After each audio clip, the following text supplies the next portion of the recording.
Stop the FOMO. Do you have a fear of missing out on mini LED TVs that are both less expensive and better than Samsung's best? Remember, for high-performance LCD TVs, otherwise known as QLED TVs, the more dimming zones, the better. And Samsung embraced this mantra, having more dimming zones than anybody else, until recently. Last year, TCL passed by Samsung's dimming zone dominance with the C935, 65 inches, over 1,000 dimming zones, whereas the QN90B had only 720 zones.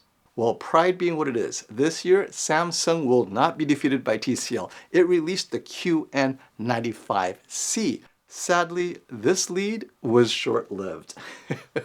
Say hello to the Hisense UXK 85-inch with 5,184 dimming zones. Should Samsung even bother with mini LED TVs anymore? Today, let's get into the future of what mini LED TV looks like next year and beyond. But first, let me introduce today's sponsor, Whokeys. Yep, you just finished your big old PC Windows build, you have the best of the best, and sadly, you have less than $20 to your name. Whokeys to the rescue.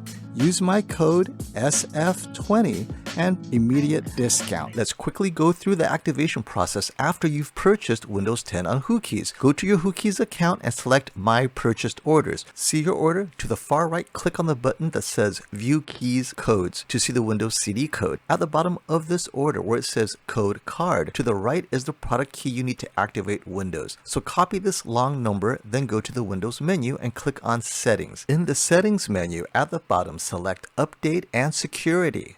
Select Activation, then select Change Product Key, paste what you copied from Whokeys, click Next, click Activate, and you're done. You can download the Windows 10 Pro key and you're up and running. But that's not all, folks. Whokeys has keys for games too. Steam, Origin, Uplay, you name it, you got it. Check out their sites. There are discounts for all sorts of stuff. And most importantly, you want to be productive? What about Office Suite? Yep, you can download a copy of Office Professional with my code SF20 at checkout, and bam. So today, let's talk about the present and future of mini LED TVs, its purpose, why you should consider it instead of an OLED TV. What's its special power, its pricing, special features, and how the big three, LG, Sony, and Samsung, will be treating mini LED TVs moving forward. Beginning with its purpose, why consider a mini LED TV over an OLED TV? Obviously, pricing. For the 85-inch size, for sure, mini LED TVs offer the better value. Additionally, mini LED TVs are brighter. If you're in a bright room, boom, bright TV, no worry about burn-in, and that's the last consideration. Many people are like, well, I want to watch CNN super bright in a bright room all the time. OLED is not for you. So that's its special power. And I'm convinced I do like the mini LED TVs for the price. Which leads us to pricing. Beginning this year, mini LED TVs are getting more and more affordable. You're going to see under $1,000 TVs like the U7K from Hisense or last year's U8H on sale now, $900, and of course brand new the U8K will be just above $1,000, probably $1,400 or so, while the equivalently bright OLED TV, let's say QD OLED S90C, 2600, S95C, 3300, or the LG G3, also 3300 at the 65-inch size, right? Unfortunately, the UXK that you saw is for Europe only, not for North America. It has twice as many dimming zones in the 85-inch size, although pricing hasn't been released yet. Definitely, it'll be less expensive than an 83-inch G2 or G3, right? So mini LED TVs will continue to have the price advantage, and its price will continue to drop. Now let's talk about the special features that you need your mini LED to have for it to match the HDR impact of an equivalent OLED TV. Number of dimming zones. The more, the merrier. Basically, the more dimming zones you have, the deeper your blacks, the better the blooming control. So I would say at the 65-inch size, at least 500 dimming zones or more. Next up is the brightness. Now, A lot of TVs have lots of dimming zones, but might not get as bright. But no matter what, if you have over 500 dimming zones and it's mini LED, I am certain that it will get easily above 1000 nits peak brightness. And that's really what you need for that powerful HDR impact for something like the S90C or S95C or G3 OLED TVs to match. Now, where mini LED TVs fall behind OLED, regardless of the number of dimming zones, really, is gaming. Well, maybe because of the number of dimming zones, right? Gaming requires high frame rate and features like VRR. Both of these things are very difficult to implement if you have lots of dimming zones and mini LED. We're talking multiple layers of things you have to coordinate. Whereas OLED, well, it's just one layer of subpixel and you're good to go. On a mini LED TV, you have dimming zones to control, you have the actual mini LEDs to control, and all of that, well, this just adds latency. So if you're going for low latency as well, you often have issues like motion blur, ghosting, or the VRR just doesn't work as well, or half resolution, right? Instead of 4K 120, it's more of a 2K 120. So mini LED, it'll be a few years before their gaming features come close to the image quality of an OLED TV with similar latency. And once the latest MediaTek Pentonic gaming chip makes its way through all the mini LED TVs in the next few years, well, these issues will likely be solved. Now, given all these great things about mini LED TVs, what is their future with the big three, Sony, LG, and Samsung? Well, ironically, as great as mini LED TVs may be, Sony has literally abandoned it altogether, right? This year, there are no 55 or 65-inch mini LED TVs released. I mean, they have a carryover from last year, the X95K, which is now the X93L, but there's no new mini LED TVs from Sony in the USA.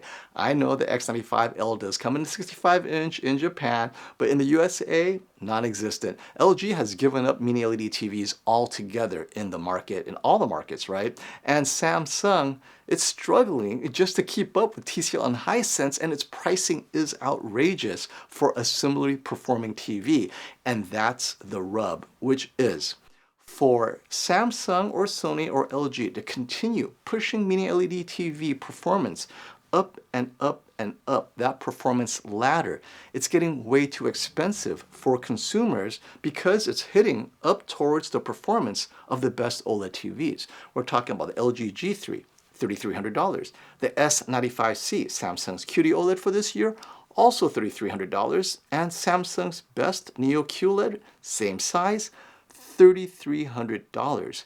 This is the problem. Now, I saw the QN95C, I have it, the 65-inch, I reviewed it, check it out, great TV, but it still falls short of the S95C in many ways, right? Infinite contrast, doesn't have it, there's still some washed out colors in some scenes, and of course, doesn't have perfect blacks without the black crushing. I mean, at the end of the day, it still falls short of the S95C in many important respects, and brightness, barely, right? In some sports content, yes, it's brighter, but it's not that much brighter where I would say, ooh, definitely give me the Q95C, not for $3,300. Now, if I was saving money, let's say the Q95C was $1,500, okay, but then, you know what's $1,500? Probably the U8K, less than $1,500, or the TCL QM8 that's coming out this year. So you see the problem. For Samsung to have the performance it needs, it's pricing at $3,300, but the competitors are pricing similarly performing TVs at 1/3 the price, almost 1/3 the price. This is why Sony has left the market completely, as well as LG. The math doesn't add up. They don't see consumers paying for a mini LED TV when a bright OLED, QD OLED, can come close in brightness and exceed it in everything else. And so this takes us to, well, where does Samsung, LG, and Sony go from here in terms of LCD TVs if they're going to leave the mini LED TVs to TCL and Hisense, right? These guys are pricing it right. Great, they will be highly recommended for the price that you're paying for, because I don't see OLEDs giving you that HDR impact for $1,200 or $1,400. Now, the future of LCD TVs from Samsung, LG, and Sony most likely will be white labeling cheap LCD TVs, subsidizing that white label TV with advertising. This allows them to have a diversity of product, right? So you have your OLEDs, which is expensive, but what do you have for under $1,400? Mini LED LCD TVs, but they won't perform as well as the Hisense or TCL for the same price. So for under $1,500, they will sell you a mini LED TV, but it will most likely be subsidized by ads. Otherwise, it will be just too expensive and you will end up buying a TCL or a Hisense, or if it goes up high enough, the pricing, right? It just doesn't make sense to sell a mini LED TV. Might as well sell you an OLED, because consumers shopping for a TV over $2,000, you're looking at an OLED. Now, keep this in mind. Even though the cost no object HDR impact TV for me this year is the Samsung S95C, but dollar for dollar, mini LED TVs from Hisense and TCL will still be the dominant TV of choice, and most likely my editor's choice. For under $1,500, I predict that the TCL QM8 and the Hisense U8K will be the affordable HDR impact TVs. So check out my reviews for those TVs here and here. But among OLED TVs, the most affordable with HDR impact is going to be the Samsung S90C, which I will be reviewing right here. Until next time, stop the FOMO.